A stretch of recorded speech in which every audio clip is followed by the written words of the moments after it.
Olá pessoal, bom, você já ouviu falar dos blêmios, os homens sem cabeça da antiguidade? Vamos dar uma olhadinha? Algumas imagens retratam os chamados blêmios. Essa aqui é uma imagem do século XIX, para você ter uma ideia. Esse daqui, você vê uma pintura rupestre, olha que interessante, que retrata a batalha dos homens sem cabeça. São as chamadas criaturas míticas. Aqui nós temos mais uma representação. Aqui nós temos outra. Diversos homens retratados. Isso aqui é no Pernambuco, Vale do Catimbau, ou Catimbaú. Os blêmios. Olha que interessante. O que se sabe sobre os blêmios? Essa imagem aqui é um afresco gótico de 1511, da igreja de Daubigneder, na Dinamarca. Tem o retrato de dois blêmios. Simbolizavam também a avareza e a gula, dois dos 7 pecados capitais. Eram descritos também por alguns como povos canibais do passado. Eles tinham os olhos na barriga e não tinham cabeça. Os olhos, o nariz e a boca, o rosto deles ficava na barriga. Alguns tinham os olhos mais posicionados ao ombro e outros mais no centro, né? No peito, no caso. Por exemplo, aqui na Wikipedia em inglês, menciona inclusive que vários pesquisadores propuseram que a língua dos blêmios, ou blêmios, foi um ancestral do Beja moderno, que é uma língua afro-asiática falada aí por cerca de 2 milhões de pessoas ainda, né? Indivíduos que habitam aí partes do Egito, Sudão e Eritreia. Essa seria a difícil língua dos blêmios, com essas escritas antigas. E são diversos os estudiosos, né, que analisaram esse povo tão retratado no passado. Como, por exemplo, aqui o Francis Llewellyn Griffith, que foi um eminente egiptólogo britânico do final do século XIX e início do século XX. Muito interessante o trabalho dele. Enfim, e eles acreditavam que de fato esta era a língua, né? A língua blêmia. Era muito próxima do Beja moderno, que provavelmente nada mais é do que um dialeto antigo da mesma língua. Blêmis, como você vê escrito aqui, é em inglês, né? Mas em português você fala blêmios. E eles ocuparam uma região considerável do que atualmente é o Sudão, ficavam perto também da região da Etiópia. Esse aqui é um retrato de um blêmio por Plínio o Velho, naturalista romano, muito conhecido inclusive. Supostamente teriam vivido na Líbia, em algumas regiões da África, em algumas regiões até mesmo da Europa e inclusive na América do Sul, perto da floresta amazônica, região das Guianas e na atual Roraima. São diversas as obras antigas retratando os blêmios, né? Olha que interessante, aqui nós temos uma que é mais no estilo de uma fotografia. Eu desconheço a fonte desta imagem aqui, mas basicamente ela é a mais realista imagem que eu encontrei de um blêmio, tá? Seria mais ou menos assim, como está retratado nesta imagem. Este ser. Diversas foram as criaturas míticas e aparentemente houve uma ocultação e talvez aí um reset destas criaturas. E como isso teria ocorrido? Que tipo de tecnologia foi usada? Será que foram guerras? Será que foram doenças? Será que foram tecnologias desconhecidas? Esta gravura de 1444 representa o rei Alexandre encontrando os blêmios. Como você pode ver aqui. Viviam em um lugar perto da Etiópia. Algumas descrições indicavam que eles eram muito altos e que o termo blemiai poderia muito bem ser uma palavra judaica que significa cérebro e se refere à falta de cérebro. Eram chamados de acéfalos ou sem cabeça. Aqui uma representação de diversas criaturas míticas, né? Aqui o equivalente ao nosso saci, né? Um ser de uma perna só e um pé muito grande. Aqui no Brasil existem algumas, como o curupira. Aqui nós temos um ciclope, aqui um ser com 2 cabeças, aqui um blêmio e aqui um cinocéfalo, um homem com uma cabeça de cachorro. A civilização blêmia foi um reino tribal que existiu entre aproximadamente 600 a.C. e o século III d.C. E eles lutaram contra o Império Romano para defender suas terras nas regiões de Núbia, Cush e Sudão. O geógrafo grego Estrabão curiosamente os descreveu como uma tribo pacífica que vivia no grande deserto do norte da África. Em 193, o rei Pescennius Níger pediu a um rei blemiano de Tebas ajuda contra o imperador romano Sétimo Severo.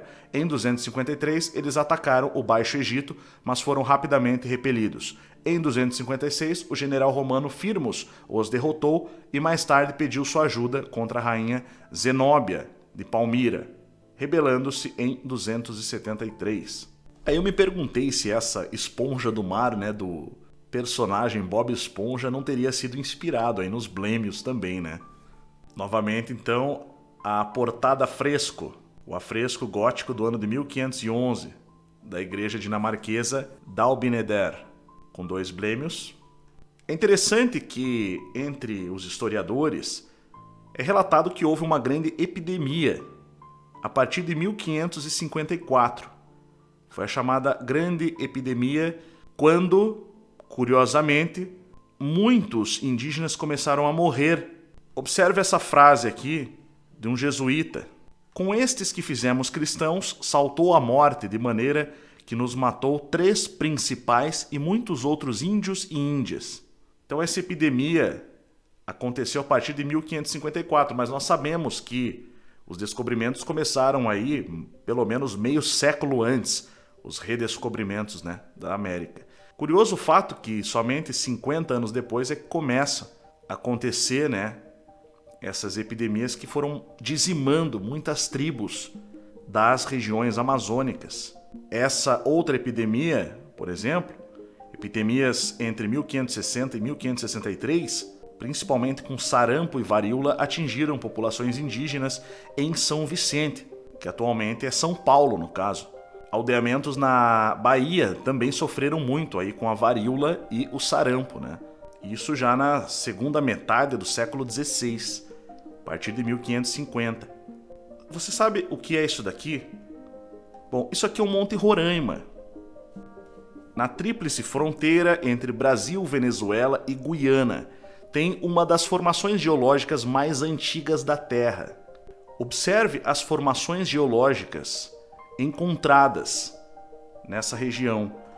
Você já ouviu falar do Monte Roraima e dessa grande caverna, Cueva Ojos de Cristal, ou Caverna dos Olhos de Cristal, composta por 98% de grãos de sílica. Fantástica!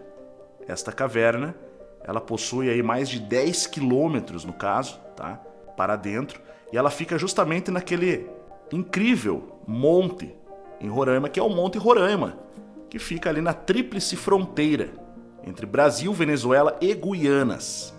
Uma curiosidade interessante é esse mapa antigo, o Nieue Caert, que retrata esta região aqui, ó, na fronteira com o Brasil, como sendo habitada pelos blêmios, nessa região aqui das Guianas. Observe os montes aqui e os blêmios sendo retratados aqui. Antigo mapa com curiosidades muito interessantes. O que será que levou ao final aí dos blêmios? Será que houve algum ataque com alguma arma desconhecida na região? É uma forma geológica bastante sugestiva, né? Será que foi uma tempestade de plasma que derreteu essa imensa quantidade de silício nessa região? Essas titânicas construções que chegam a alcançar as nuvens, como podemos ver aqui nessa imagem. Observe, parece derretido de alguma forma, né? Aqui você vê turistas japoneses em uma formação rochosa no Monte Roraima.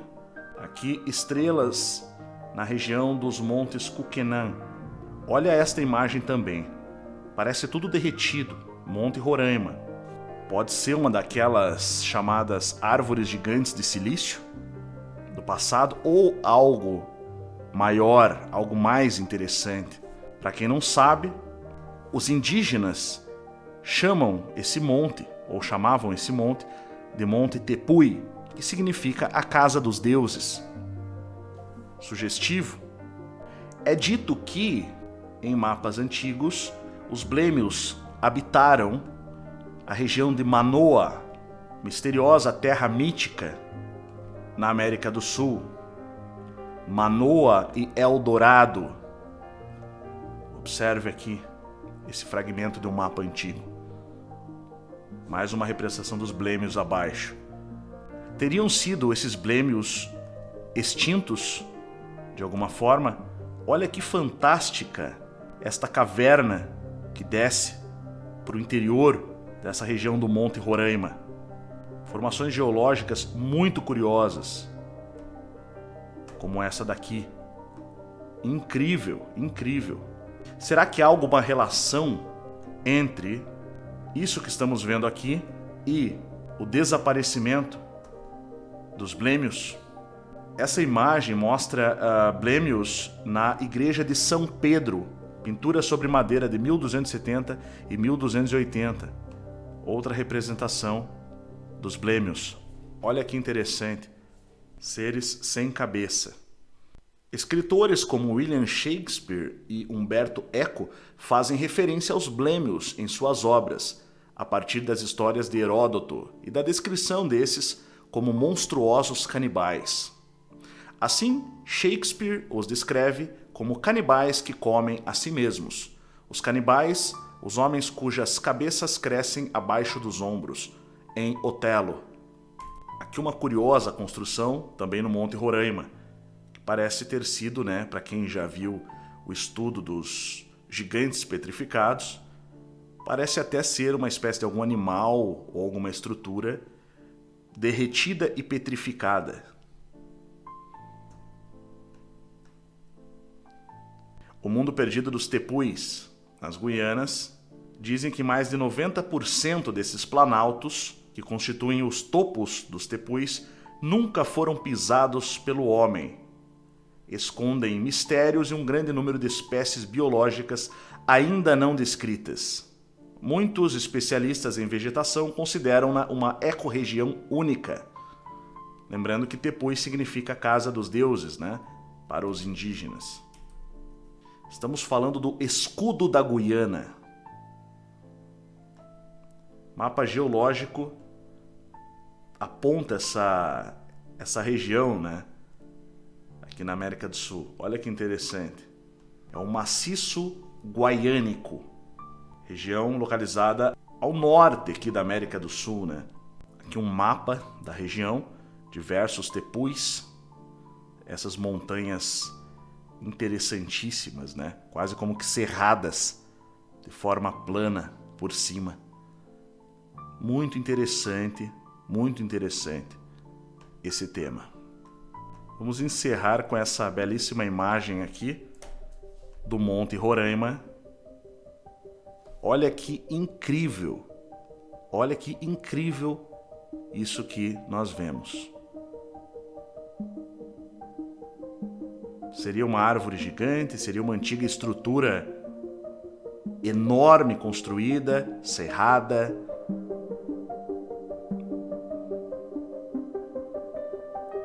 Do que se trata de fato?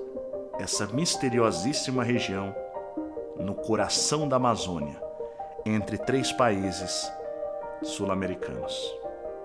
Se você gosta desses temas, venha estudar com a gente no Instituto Licentia e se aprofundar muito mais em todos esses assuntos. Até o próximo vídeo.